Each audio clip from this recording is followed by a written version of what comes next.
What is going on, everybody? AHS Rules back again with another video. Now, I probably should wait to make this video or to talk about this because it might be outdated after a little while, but I'm just going to go ahead and get some initial thoughts and reaction out there. But Bradley Beal is being traded to the Phoenix Suns. Now, when this is being uploaded, this is many hours later, and did I expect this trade to be completed by the end of the day, or I guess the next day? No, but it's just like I was waiting it out because I was also trying to wrap my head around this trade and the transaction and everything. So there's a lot to dwell into in this video, so let's just get right into it. But Bradley Beal, as of this moment, Monday, June 19th, is being traded to the Phoenix Suns for Landry Shamet, Chris Paul, and multiple second-round picks and pick swaps, which I imagine are first-round pick swaps. I don't know why you would go through the trouble of second-round pick swaps, and I don't even know if that's a real freaking thing. But anyways, it's a weird trade. It's 100% a weird trade for both sides. For Washington, I think a lot of people are clowning them and saying just a lot of bad things about them. But I I wouldn't do this, because it's not smart. But it's a bit of loyalty. Bradley Beal wanted to be in Washington for a long time. He wanted to do his best for Washington. Obviously, his best wasn't good enough to do a lot, and that might be a slight dig. I apologize. But he at least tried his best for Washington. And going into this season, I thought Washington was a decent team. I thought the Monte Morris trade was good. It obviously paid better dividends off for Denver. But Bradley Beal signed the big contract. I don't know why the hell they included a no-trade clause, which has kind of been the main thing people have been talking about today. Because now, a year later, you've traded him. And the main reason was to save money down the line, where you could have just maybe, I don't think you would have lowered the contract. I think you would have always gave him the max contract. But the no trade clause was definitely questionable, because what I'm trying to get there is last year, if he wanted to leave, he definitely wasn't getting paid as much he was in Washington if he went to any other team. So they somewhat had leverage there, where now they didn't. But like I said, I think a lot of people are kind of looking at it from the standpoint of he had all the leverage, he made the decision. It's just I think it was more mutual than people will give a case to, because Washington's just looking towards the future. One thing that people are not talking about, though, they do not have their first-round pick next year. It finally is the year that they traded their pick to the Rockets for John Wall, Russell Westbrook trade, which is just this is where it is now a lot of times where these trades involving first-round picks it's just very the famous one obviously is the Nets and Celtics, where the Nets in that moment they were looking for Kevin Garnett and Paul Pierce. They got them, but they gave up those picks. They gave up Jaylen Brown and essentially gave up Jason Tatum as well. And now in this situation where Westbrook has been on 3 teams, sent that possibly a 4th one, which I'll get into in this video because it makes sense. And now that pick is going to be way better than they would have expected then. So getting back to Bradley Beal and the basketball side of things, it's weird because I would say if you had to ask me one sentence to wrap up this trade, the Phoenix Suns traded for a more expensive Devin Booker. And the reason I say that is just his game is obviously a lot similar to Devin Booker, but it's just now one of those guys are going to have to play a little bit differently, which would most likely be Devin Booker at point guard, which we've seen Devin Booker play point guard before, and he's definitely a great player now. So it's very questionable. But it's just the defense. A lot of people value defense. I value defense. Both of them do not give 100%, or not the best defenders. And you look at what's on the team at the moment now, in Durant and Ayton, defense is going to be weird.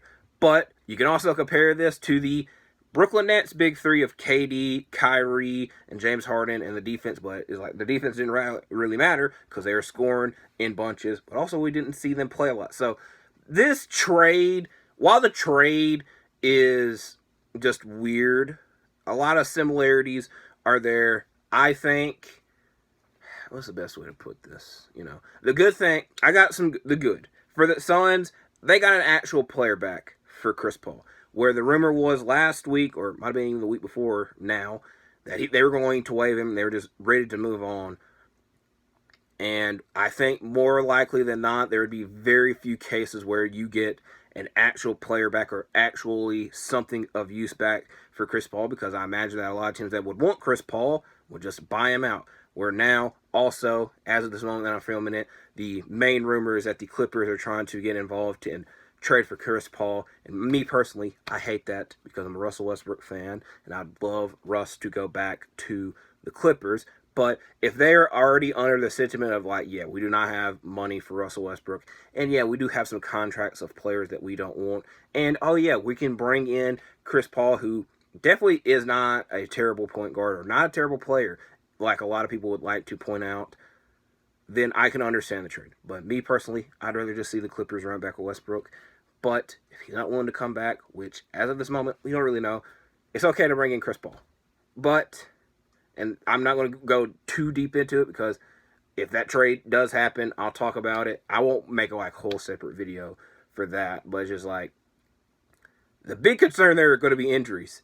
Because if you look, all three of those guys, when their teams got eliminated this year, were not playing because they were hurt. That's the main thing I'll say about that. Now, going back to the Phoenix Suns, Bradley Beal standpoint, the good thing, because I was comparing it to the Brooklyn Nets as well, they got a whole offseason to prepare for this. Or with the Brooklyn Nets, they traded for James Harden a couple weeks into the season, and players are in and out of the lineup, where now Phoenix has under their control and ready to go and build a roster. Thing is, they are not going to be able to build the best roster because I don't think a lot free agents, they will most likely get one very good free agent. The rest is going to be players that are either ring chasing or just looking for an opportunity to prove people wrong and to build up some money for the next offseason. And you're also getting the benefit of the doubt. You're playing with Kevin Durant, a future Hall of Famer, and you're always going to have a chance to win a championship. The thing is, with a championship, and this was something that I was thinking of before the trade, Phoenix Suns were a championship contending team, or in the finals is the better thing that I should probably say, in 2021. And if you look at all the past couple of seasons, they have gutted their roster. The only player, as of right now, only players that are on their roster that were on that championship team were Devin Booker and DeAndre Ayton. Now, Cam Payne could be involved. Cam Payne, Torrey Craig is just like, they got to work with contracts and all that crap. But like, under actual contract at this moment is Devin Booker and DeAndre Ayton. And everybody's kind of looking like, yeah, they're trading DeAndre Ayton. Which, again, there's going to be a whole nother separate thing down the line. So I'm not going to dwell into that. But it's just like, if you only got one guy from that championship team, that's going to hurt a lot. Because, again, if you look at the past couple of championship matchups, Nuggets, they wrote it out with their guys. Miami, they had been together since 2020, the main guys involved. 2022, Celtics, they've had their guys for the longest time. The Warriors have been in mini finals with their big three several times. 2021, like I said, with Phoenix, the main guys there, Booker, Bridges, Ayton, and even Cam Johnson, had been there for 2 or 3 plus years. And then they added Chris Paul, who was the guy that got them there. And then with the Bucks, they had Giannis, Middleton, and Brook Lopez there for 3 plus years. And then they added Holiday to put them over the top. So, again, with Phoenix, you got rid of Mikal, but you did get Kevin Durant. Is that a dramatic upgrade? The way Mikal's played, I think it's debatable because I really love Mikal Bridges. And now it's just like, the more of the story is they're gutting their championship roster, and I think that throwing names out there is going to make them good. Where now a lot of people that they worked their way to get to the Phoenix to the championship is not there. It's just more than likely going to be one guy, because I anticipate Ayton getting traded. And again, the main things that I'm thinking of when I'm talking about this Phoenix Suns team now with Bill, Katie, and Devin Booker, it reminds me of what I said about the Mavericks. It's just like, on paper, it's going to be hard for any team to guard all 3 of those guys at once. But when you look at Dallas, that was 2 guys, in Kyrie and Luka. It did not work out for them because they were doing very little guarding themselves, and a lot of the games that they're in were at to the wire, close games. It's very reminiscent of the Brooklyn Nets. because they're trading for the guys. It's two offensive guards where both of them can play shooting guard.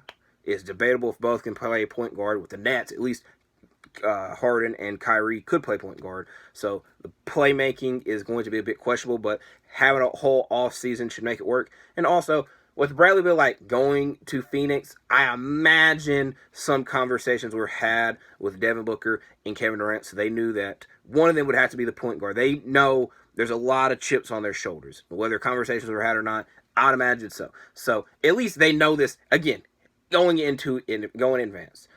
So it's definitely a very questionable trade. Hopefully it's not the last of many.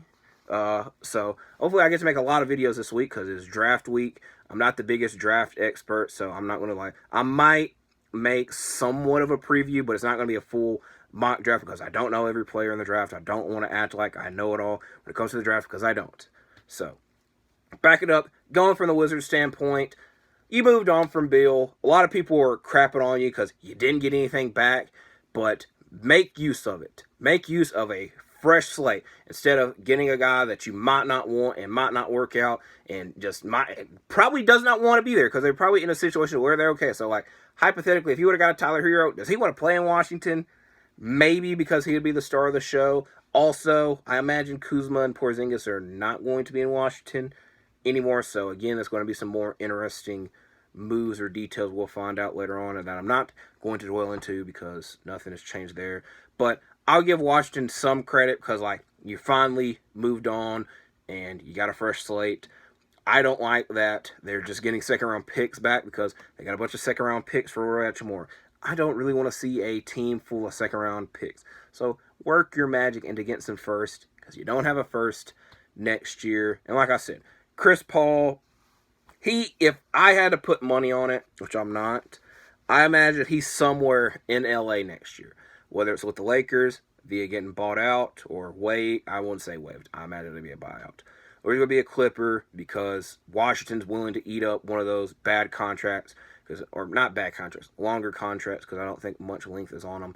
And I can understand it from the Clippers standpoint because you probably don't want to pay Westbrook and Chris Paul fits their team as well. So overall, like I said, if I had to wrap this up into one sentence, Phoenix traded for a more expensive Bradley Beal, or freaking God, a more expensive Devin Booker.